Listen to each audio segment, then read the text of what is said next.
Hello and a very good morning, everyone. Welcome to the market updates. Yesterday was a Thanksgiving holiday for the US, and thus there was less participation from the US traders and also investors.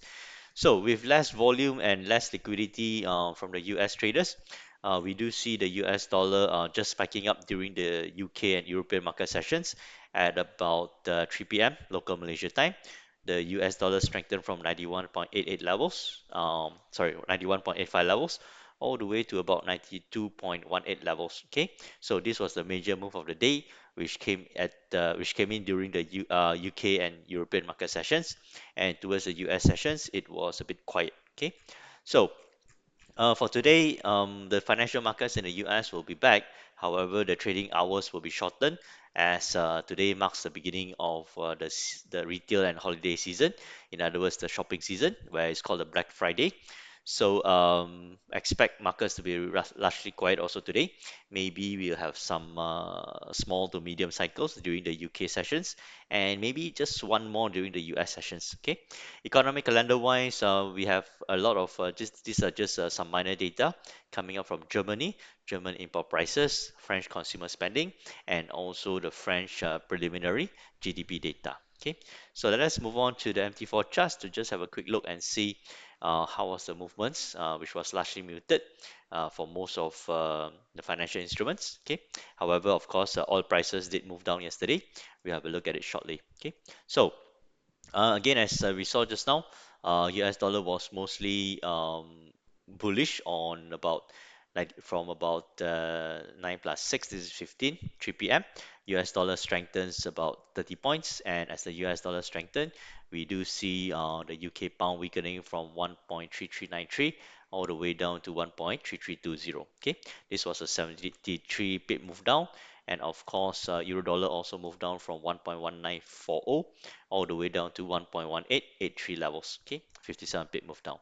Gold prices was largely muted, trading in a very tight range from a low of 1,805 all the way up to a high of 1,818. So this was just within the 12 US dollar range, which is very quiet for the gold prices. Okay.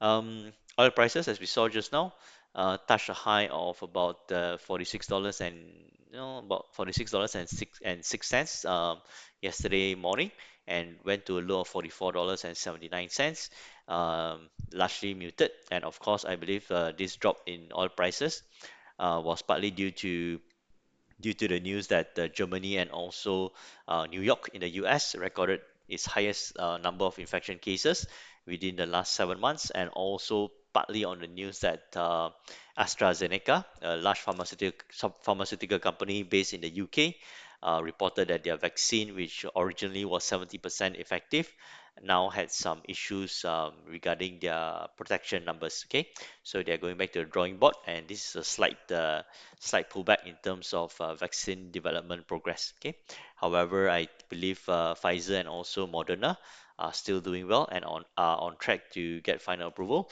for their vaccines.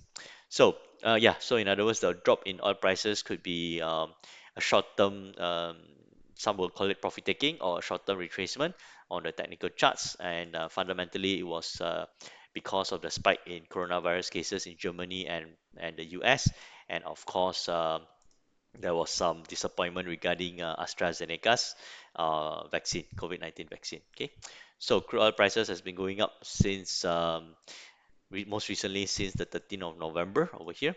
Okay, 13th of November at about $40.36, and it has been on a quite a bullish run. So it was time for retracement or a consolidation. Okay, so looking a quick look at the Dow Jones Industrial Average and also S&P 500.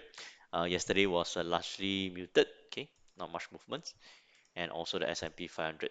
Okay, so yeah, so today currently we can't see anything yet because market volume is very quiet, very slow. The price action is also crawling, so we will have to wait until the UK market sessions later, or even towards the US market sessions to decide where the market is going to go for the final day of the trading week. Okay, so if you guys, yeah, in other words, it's going to be a bit quiet also. If you guys want, you can take a rest also. Have a good rest over the weekend, and we'll come back again on a Monday to analyze and understand the markets again. So have a good weekend ahead, have a good rest, and I'll see you again on a Monday. Thank you.